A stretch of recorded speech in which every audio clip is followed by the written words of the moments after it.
Hello, जय Shri Krishna. Welcome back to my Bhagavad Gita 51 day challenge. तो हमने लास्ट टाइम 23 श्लोक पे ख़त्म किया था।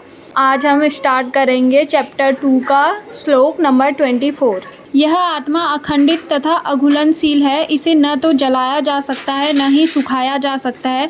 यह शाश्वत, सर्वव्यापी, अविकारी, स्थिर तथा सदैव एक सा रहने वाला है। नेक्स्ट है श्लोक नंबर 25। जैसे कि पहले कहा जा चुका है, आत्मा इतनी सूक्ष्म है कि इसे सर्वाधिक शक्तिशाली सूक्ष्मदर्शी यंत्र से भी नहीं देखा जा सकता। इस आत्मा को अव्यक्त, अकल्पनीय तथा अपरिवर्तनीय कहा जाता है। यह जानकर तुम्हें शरीर के लिए शोक नहीं करना चाहिए। अब हम शुरू कर रहे हैं श्लोक नंबर 26। श्री भगवान ने कहा, किंतु यदि तुम यह सोचते हो कि आत्मा सदा जन्म लेती है तथा सदा मरती है, तो भी हे महाबाहु, तुम्हारे शोक करने का कोई कारण नहीं है। कई जीव उत्पन्न होते हैं और नष्ट होते रहते हैं, अतः ऐसी घटनाओं के लिए शोक करने की कोई आवश्यकता नहीं है। यदि आत्मा का पुनर्जन्म नहीं होता तो अर्जुन को अपने पितामह तथा गुरु के वध करने के पाप फलों से डरने का कोई कारण न था। क्षत्रिय होने के नाते अर्जुन का संबंध वैदिक संस्कृति से था और वैदिक सिद्धांतों का पालन करते रहना ही उसके लिए शोभनीय था। नेक्स्ट है श्लोक नंबर 27। मनुष्य को अपने कर्मों के अनुसार जन्म ग्रहण करना होता है और एक कर्म अवधि समाप्त होने पर उसे मरना होता है,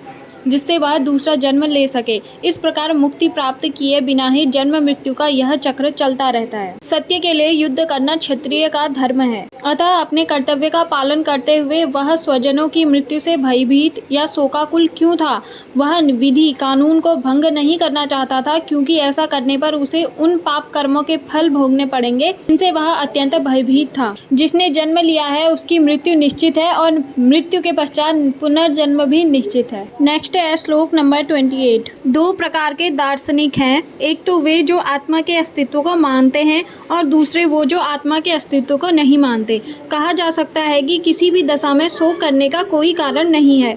आत्मा के अस्तित्व को न मानने वालों को वेदांतवादी नास्तिक कहते हैं। यदि हम भगवद गीता के इस वैदिक निष्कर्ष को मानते हैं कि ये भौतिक शरीर कालक्रम में नाशवान है किंतु आत्मा शाश्वत है, तो हमें यह सदा स्मरण रखना होगा कि यह शरीर वस्त्र के समान है, अतः वस्त्र परिवर्तन होने पर कोई शोक क्यों? शाश्वत आत्मा की तुलना में भौतिक शरीर का कोई यथार्थ अस्तित्व नहीं होता, यह स्वप्न के समान है। नेक्स्ट है श्लोक नंबर 29। कोई आत्मा को आश्चर्य से देखता है, कोई इसे आश्चर्य की तरह बताता है तथा कोई इसे आश्चर्य की तरह सुनता है, किंतु कोई कोई इसके विषय में सुनकर भी कुछ नहीं समझ पाते। आत्मा को उसकी संरचना या उसके विवरण के आधार पर ही आश्चर्य से देखते हैं। इंद्रिय तृप्ति की बातों में फंसकर लोग भौतिक शक्ति माया से इस तरह मोहित होते हैं कि उनके पास आत्मज्ञान को समझने का अवसर ही नहीं रहता। यद्यपि यह तथ्य है कि आत्मज्ञान के बिना सारे कार्यों का दुष्परिणाम जीवन संघर्ष में पराजय के रूप में होता है। संभवतः उन्हें इसका कोई अनुमान नहीं होता कि मनुष्य को आत्मा के विषय में चिंतन करना चाहिए और दुखों का हल खोज निकालना चाहिए। इस आत्मज्ञान को समझने का सरलतम उपाय ये है कि अन्य मतों से विचलित हुए बिना परम प्रमाण भगवान कृष्ण द्वारा कथित भगवद गीता के उपदेशों को ग्रहण कर लिया जाए। अब स्टार्ट करते आज का लास्ट श्लोक, श्लोक नंबर 30।